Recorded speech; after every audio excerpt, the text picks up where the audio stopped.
let's talk about lightning, kind of going over the basics of what lightning is and thunder. We got quite a loud thunderstorm activity over the weekend, and so it kind of sparked my interest. A lot of people wondering, well, why does thunder sound different?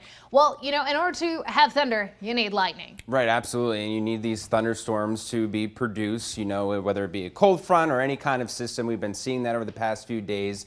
But one of the things that has to happen in order for there to be thunder is there has to be lightning. And lightning is so intense, it's so hot, it heats up the air in a fraction of a second, 5 times the temperature of the surface of the sun, over 50,000 degrees Fahrenheit. Right, so lightning is an electrical discharge of those particles, those electric particles in a thunderstorm. And so when that discharge happens, it superheats the air around it to 54,000 degrees Fahrenheit. I mean, and it's fast. And when gases warm up, they can sometimes compress the air around it because they're expanding, and that contraction and expansion of air is what causes thunder. So why does it sound different? Well, it all has to do with the sound waves and which direction they're going from. When thunder sounds like a clap or a crack, that's a perpendicular sound wave. So that's a lightning bolt that probably started from the sky and then came down towards the ground. So that would be perpendicular to us, the sound waves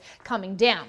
The rumble is more so the lightning that's within the clouds there, the parallel sound waves. Right, and this also could be impacted by the surroundings too. You know, if you're located near a city, you know, that'll be impacted by the sound. If you're located in some type of valley, topography could impact it. But also the profile of the atmosphere here as well. You have cooling temperatures with height in a normal, stable environment. But if you're under an inversion, sometimes that thunder can travel a little bit further of a distance.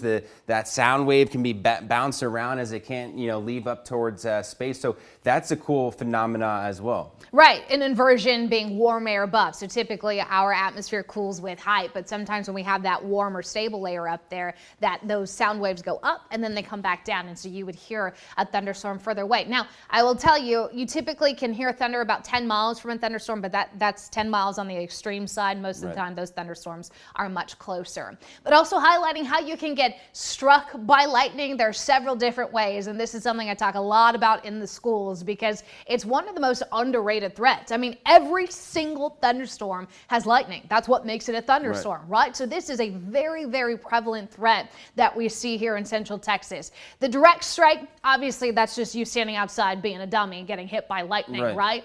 The side flash would be if you're standing outside, still being a dummy, standing next to a tree, and that lightning bolt hits the tree and then jumps to you, right? Yeah, we always say not to go under a tree, not to put yourself under for a that target. reason. For that reason, that side flash, it's hitting the taller object next to you, but you're too close to it still. The ground current would be it hitting the tree and then it going through the tree, and that electrical current actually coming out through the roots. And if you're standing close to the tree and on top of a root, you could get struck that way. Conduction, this is when lightning would hit wiring or one of those chain link metal fences and you're standing next to it. Metal can actually, it doesn't conduct necessarily electricity, but it allows it to act as a path of that electrical current. And then the streamers would just be when there's lightning outside and you're starting to see some of those positive particles lifting up on the ground. We often talk about the hair standing up on your arm or on your head. That's you being a streamer. That's a thunderstorm,